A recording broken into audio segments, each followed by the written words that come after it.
Let's just stop for a minute and linger on how weird this whole details thing is. Because what a lot of their conversation is rotating around is not just that God doesn't abolish slavery, but he says, here, you have to do it exactly like this. And the Bible is seldom vague. In other words, all those sacrifices, you have to dip your right big toe in the blood. There's very specific things. So many of the stories have these strange details. Even in the New Testament and in the parables of Jesus, there are little details like that. Yeah, and Swedenborg would say, that's the smoking gun, that this is symbolic of something. Because otherwise, why is this, let alone the parts where it's violent and immoral, just if you're going to sit there for chapters and chapters and say, here's how you build the tabernacle. Yeah. First, you got to make this thing out of gypsum wood, and this thing has to be cypress. If I'm opening up the book and I'm looking for, this is God talking to the human race, and you just go on forever about how to build things. You could build a kind of mini Bible out of just the building instructions that are in the volume. That there has to be.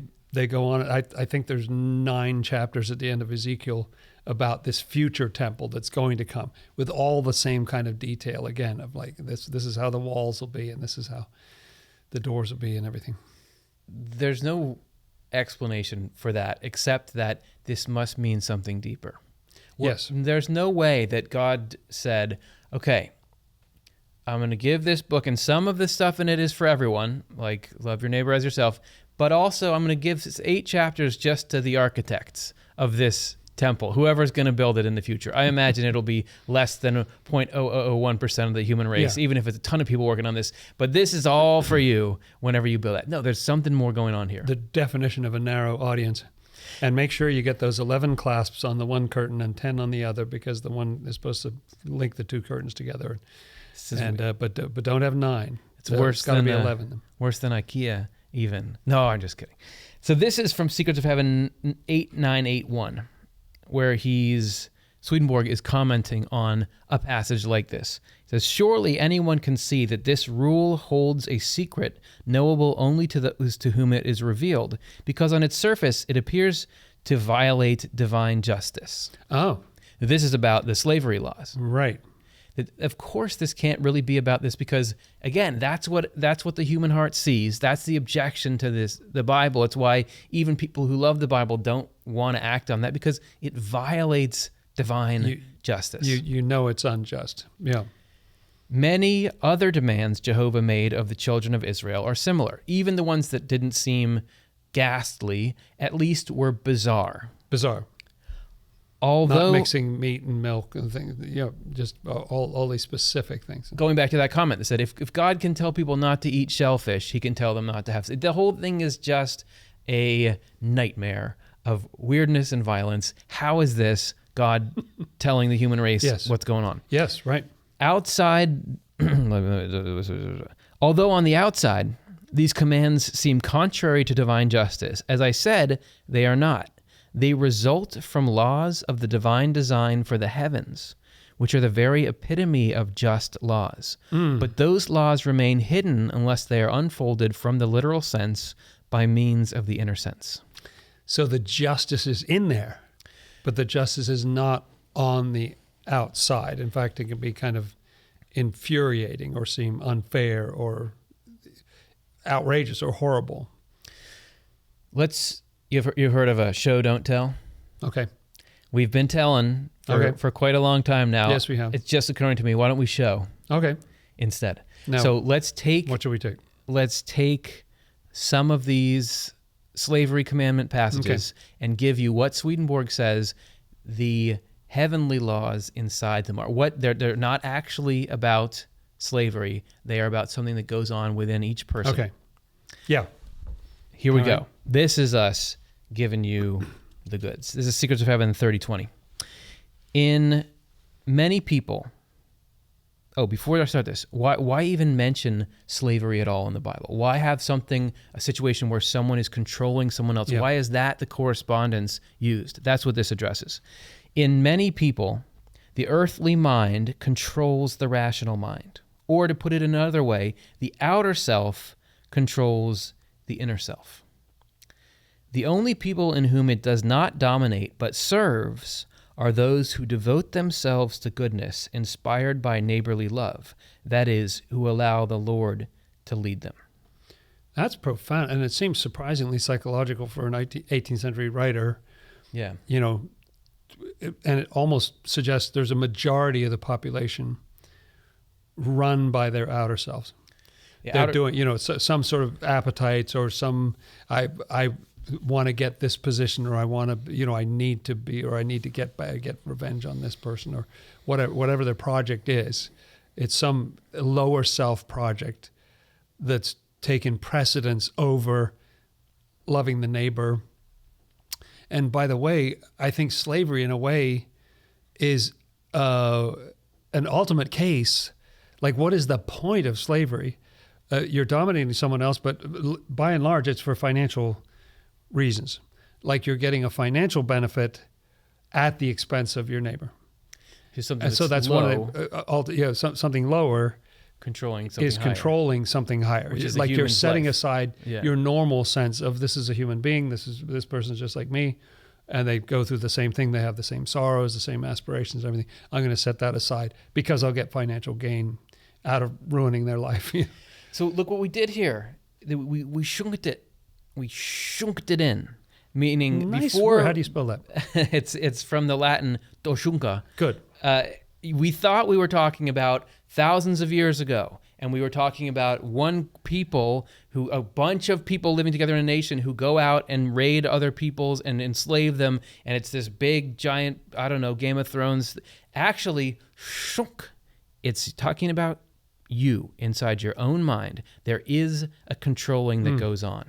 And it's one of two controlling. There's your outer self, which is your materialistic, ego-driven, power-hungry side of your narcissistic tendencies.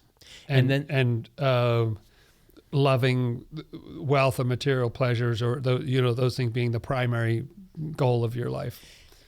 There's that part of you. We all have it. And then there is the part of you that loves, that wants the welfare of others, that's altruistic, that kind of will jump down into the subway, to rescue somebody, a total stranger. Yes. Sacrifice your own life.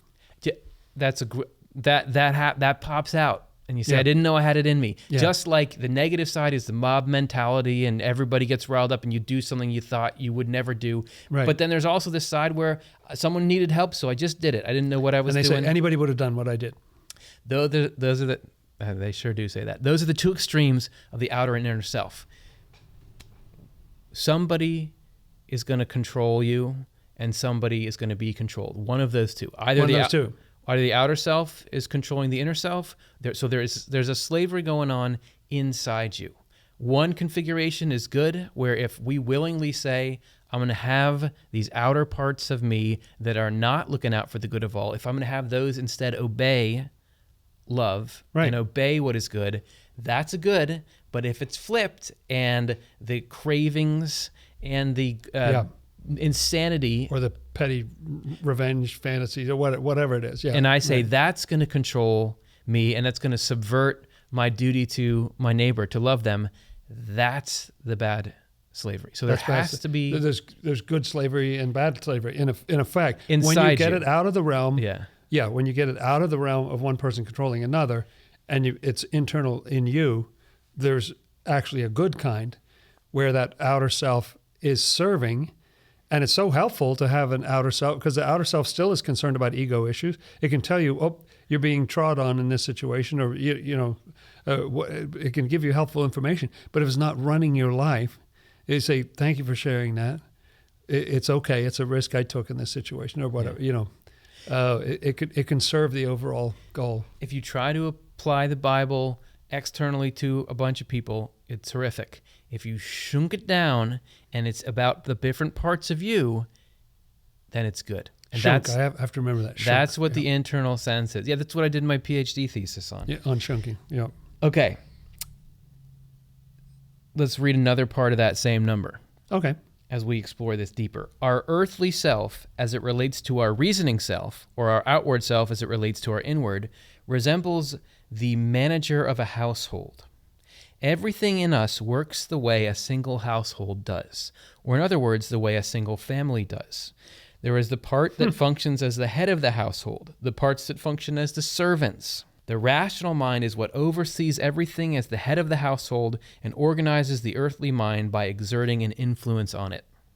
The earthly mind is what carries out and administers orders.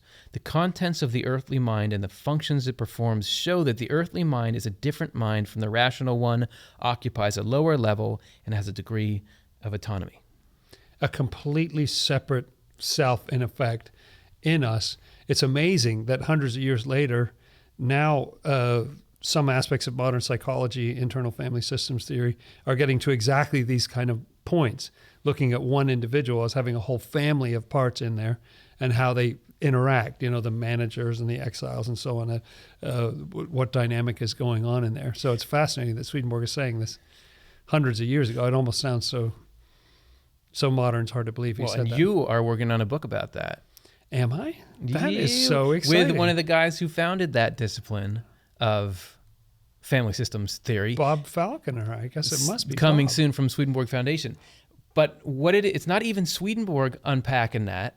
And not even Swedenborg saying that. According to Swedenborg, this is what the Bible is. All this time, this has been sitting there saying, this is how you work. This is how the different parts of the things at war inside you, the parts that want to control that are good, the parts that want to control that are bad, and this is how they should go. You should have this doing that so that you can be a good person. That's what's been in there the entire time. Amazing. Okay, so you have this earthly part of you that should not be ruling over. Right. Because if it does, it's a difference between somebody who you suddenly realize this person is not in control of themselves.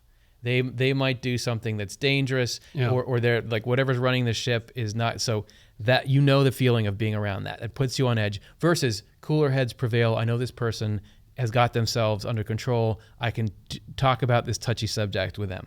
Let's go deeper into this. So this is starting to set up the context of why would we ever talk about control? Doesn't make sense with multiple people. Inside you, there should be a hierarchy. There's a lot of control. Yeah. This is Secrets of Heaven 5305. The word often speaks of a servant, which in an inner sense means something that serves something else. In general, it means anything low down in relation to something up high. The orderly way is for what is lower to serve what is higher. And to the extent that it does so, it is called a servant. Well, there you can sort of see why this would be allowed in the text. I mean, it was something that was going on in the culture at the time anyway. Yeah. But the fact that, no, this is an order that everyone who has a human being, everybody who is somebody, has these parts in themselves. And so to be able to have rules and laws about that actually inwardly show how this relationship is supposed to go, that starts to make sense of why that's the perennial question. Why is that? How did that make the cut? Why is that in the book? You apply these laws to yourself, to parts of your own internal structure. That's where this belongs. Yeah. And the people at the time could not understand that and also could not represent that. So at the time, God gave them certain marching orders that were not worse than what was going on around them, but were not ideal. But that was the outer shell of the seed. And God was trying to make people good at that time, but people were barbaric, and there was a plan underway to slowly. But what's growing out of that now, and what has grown into the human race from interacting with this text, is this impetus toward, no, work on yourself, become a better person. And in a way, when we, as you were saying a moment ago, when we interact when we get to know a new person, when we're thinking about hiring somebody or having somebody babysit our kids or whatever, isn't this in the back of our heads sort of a question that we have about how do their inner self and outer self relate? Yes. Are they in possession of themselves? Are they just going to go hog wild, or do they have a part that's going to kind of monitor the situation and not let it get out of control? Absolutely. And aren't these parables in the New Testament where the master leaves and then the servants, are they drunkenly beating each other?